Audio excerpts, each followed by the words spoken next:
Good morning दोस्तों, राम राम।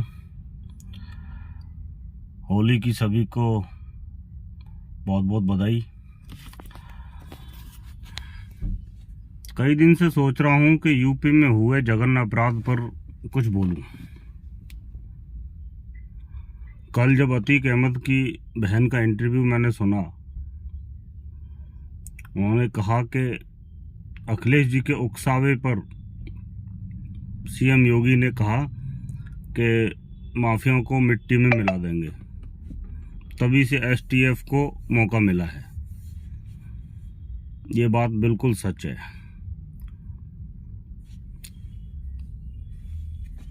असलियत ये है कि भड़कावा जो है वो एक दूसरे रास्ते की ओर ले जाता है किसी भी परिणाम को। और आप ये समझ लीजिए कि अतीक और उसके परिवार या जिस पर जो भी अब होने वाला है उसका जिम्मेदार एक तरह से अखिलेश यादव हैं। उत्तर प्रदेश में जिस तरह से माफियाओं को पहले बढ़ावा मिला है, अब उन पर कार्रवाई होती है तो उनको बुरा लगता है। और यही वजह है, और ये मानसिकता जो है, मैं आपको आज फिर एक बार कहूँगा कि धीरे धीरे करके समाजवादी पार्टी का भी वही हाल होगा जो हाल आज देश में कांग्रेस का है। कांग्रेस पूरी तरह से, अभी कुछ दिन पहले अमित शाह जी ने कहा भी था कि कांग्रेस दूरबीन से भी नहीं दिखाई देगी। समाजवादी पार्टी मुलायम सिंह जी तक थी। अब क्या है कि अगर आपने कुछ बनाया है तो उसको पूरी तरह खत्म होने में कुछ वक्त तो लगता है, लेकिन ये जरूर है पूरी तरह खत्म हो जाएंगे। बात बीजेपी, कांग्रेस और इनकी नहीं है। सब लोग ये बातें करते हैं कि हिंदूवादी बात करो तो बीजेपी के हो, नहीं, ऐसा नहीं है। कभी भी आप ठंडे दिमाग से इन सारी बातों को सोचना, समझना, तब फैसला करना। आज कहते हैं ईडी सीबीआई के विपक्ष पर छापे मारे जाते हैं, विपक्ष के लोगों को परेशान किया जाता है। भाई, विपक्ष के लोगों को ही क्यों परेशान किया जाता है? आप भी तो कभी पक्ष में थे। आपने क्यों नहीं सीबीआई और ईडी लगाई किसी के पीछे? क्यों? क्योंकि आपको कुछ मिलने वाला ही नहीं था, उसमें आपकी बेइज्जती होने वाली थी, इसलिए आपने ऐसा नहीं किया। और अब भी आपकी बेइज्जती हो रही है क्योंकि आपने भ्रष्टाचार और अपने बेटे बहू सबको राजनीति, पूरा परिवार को राजनीति, रिश्तेदारों को भी बड़े बड़े फायदे, ये सब दिलाए हैं।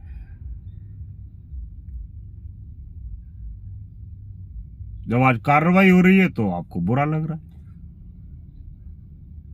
तो मेरा मानना यह है कि आप इस गलत मानसिकता से बाहर निकलें, ठंडे दिमाग से सोचें।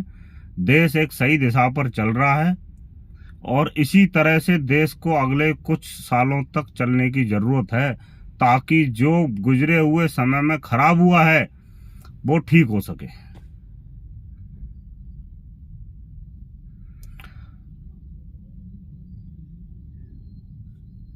कितने सालों से कांग्रेस राज कर रही थी। आज कांग्रेस जगह जगह जाकर कहती है कि लोकतंत्र खतरे में। एक मोदी है, उसका कोई परिवार में से राजनीति में नहीं है, और एक गांधी परिवार है जिसके रिश्तेदार भी राजनीति में है। भ्रष्टाचार में फंसे हुए हैं मिस्टर बाड्रा। भाई, क्या है ये सब?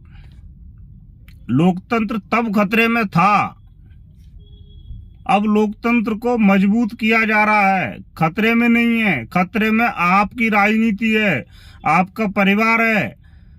इसीलिए आपको लगता है कि लोकतंत्र खतरे में है।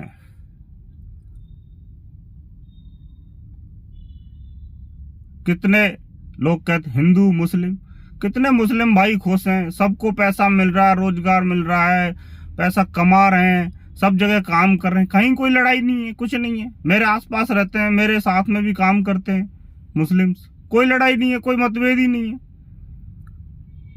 बट ऐसा जहर घोला जा रहा है बार बार कि ये मुस्लिम विरोधी हैं, ये वो है। ऐसा नहीं है, मानसिकता को समझो, पहचानो।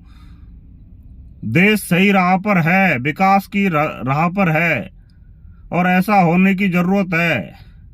थोड़ी महंगाई बढ़ी है, ये सब जानते हैं, मैं भी जानता हूं, आप भी जानते हैं, मोदी जी भी जानते हैं इसको। ऐसा नहीं है, महंगाई बढ़ी है, मगर उसकी तुलना कहीं दूसरे देशों से भी कीजिए। समय बदला है।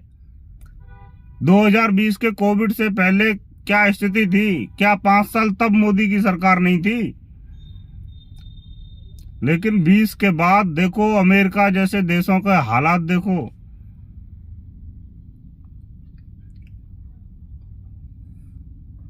भारत विकास कर रहा है, महंगाई बढ़ी है, ये सब जानते हैं।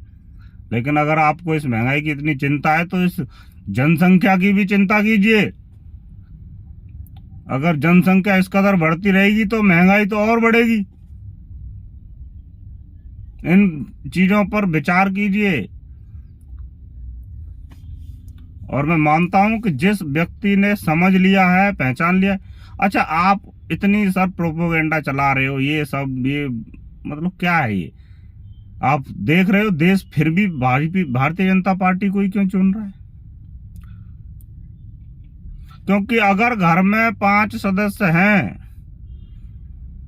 और उसमें हो सकता है एक सदस्य खराब हो, लेकिन जो मेजॉरिटी होती है वो हमेशा समझदार लोगों की होती है। और आज वही समझदार लोग भारतीय जनता पार्टी को सपोर्ट कर रहे हैं। मैं भारतीय जनता पार्टी की बात नहीं कर रहा, बात करता हूं एक अच्छे विचार की, अच्छे विचारों की।